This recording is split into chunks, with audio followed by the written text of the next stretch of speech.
আসসালামু আলাইকুম দর্শক, প্রতিদিনের মতন চলে এলাম আমার কবুতরগুলোকে খাবার দিতে। তো কবুতর প্রেমীদের কোনো দুঃখ কষ্ট থাকে না, কারণ যে কবুতরকে খাবার দিতে আসলেই কবুতরের একটা অন্যরকম চি চি শব্দ শুনে মন মনে হয় জুড়িয়ে যায়।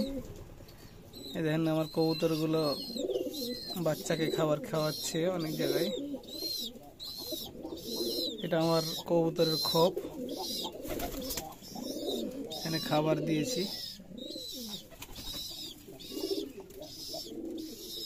এটা আমার রাজশাহী গিরিবাজ কবুতর, দেখেন অনেক ডাকাডাকি করে।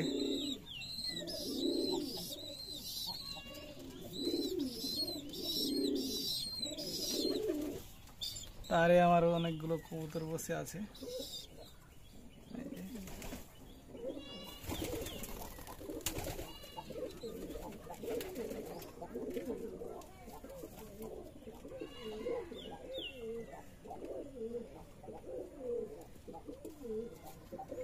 এখানে সকল কবুতর ডাকাডাকি করে।